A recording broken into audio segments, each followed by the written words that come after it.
Donc, pour lever toute ambiguïté, je ne veux pas faire de Berthe Morisot la féministe qu'elle n'est pas, mais je voudrais montrer comment, à travers son parcours artistique et sa contribution à l'impressionnisme, elle a donc rempli, si je puis dire, ce programme d'émancipation qu'elle s'était fixé à elle-même assez tôt, très tôt dans sa carrière, en 1871, et relativement tôt dans sa vie, puisqu'elle est alors âgée d'une trentaine, elle vient tout juste d'avoir 30 ans.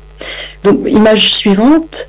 Donc Berthe Morisot a commencé, on peut passer à l'image suivante également, voilà, merci. Berthe Morisot a longtemps été retenue, connue dans l'histoire de l'art, moins par sa contribution comme artiste, même si elle n'a jamais été complètement oubliée, mais on a pendant longtemps favorisé son rôle, sa participation à cette aventure de la modernité qu'est l'impressionnisme et les artistes autour de l'impressionnisme à travers son rôle de modèle. C'est un aspect qu'on trouve beaucoup dans l'histoire des femmes artistes, c'est souvent le fait qu'elles sont éclipsées en quelque sorte. Leur production artistique est éclipsée, elles deviennent facilement des muses et on les rattache plus facilement que des artistes hommes à des grandes figures, à des grands artistes. Et ça va être le cas de Berthe Morisot. Donc Berthe Morisot, elle a une enfance, elle vient d'un milieu très, très aisé. Son père est un haut fonctionnaire. Elle est née à Bourges. Il était préfet. Et ensuite, au gré des mutations de son père, la famille revient à Paris.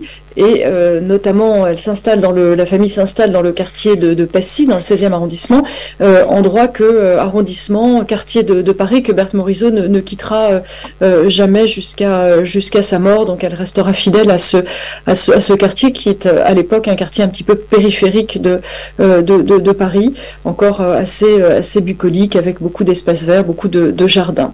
Donc elle grandit dans ce cadre très privilégié, donc une famille de la grande bourgeoisie, mais avec, dès lors que se manifeste son ambition artistique, avec un soutien de sa famille, ce qui est assez rare à l'époque.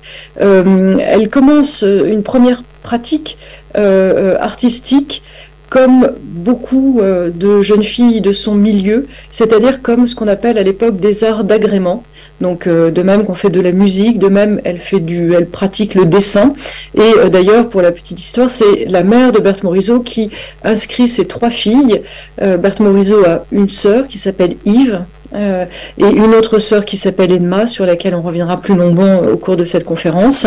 Et donc leur mère, Cornélie, les inscrit à un cours de dessin pour qu'elles puissent offrir un dessin à l'anniversaire de leur père. Donc vous voyez, on est vraiment dans ce contexte de la pratique amateur et de la sensibilité artistique qu'il convient de développer chez des jeunes femmes dont le destin est de se marier.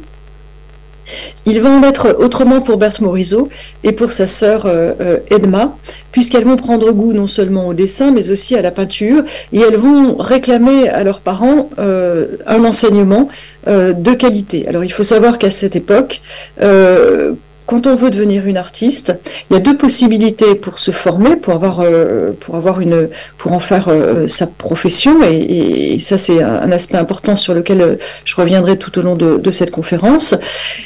Donc les deux possibilités, ce sont soit des écoles d'art appliqué, notamment l'école gratuite, des écoles de dessin qui sont ouvertes par la ville de Paris tout au long du 19e siècle, mais évidemment, ça n'est pas une voie que peut se permettre de choisir des jeunes filles comme Edma et Berthe Morisot, puisque ce sont des cursus qui sont plutôt réservés à des ouvrières, à des jeunes femmes d'origine modeste, et c'est donc une des voies de la professionnalisation artistique pour les femmes à l'époque, c'est cette filière des arts décoratifs, des arts appliqués, mais qui qui serait vraiment qui ne correspond pas du tout au milieu social de Berthe Morisot, puisqu'une femme de son milieu n'est pas supposée travailler et avoir un contact direct avec l'argent.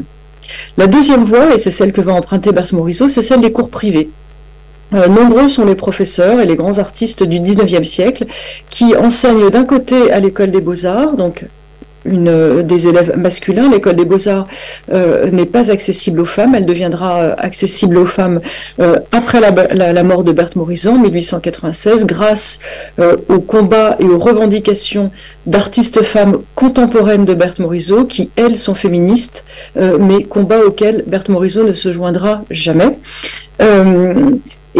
Donc ces professeurs, ces grands peintres comme grands peintres de l'époque, hein, comme Carolus Duran, Chaplin, etc., ont des ateliers dans lesquels ils donnent des cours privés pour les jeunes filles. Et les jeunes filles qui suivent ces cours privés viennent, pour certaines, de l'étranger. Enfin, Paris est reconnu aussi comme un lieu de formation des artistes, tous genres confondus, si je puis dire, et singulièrement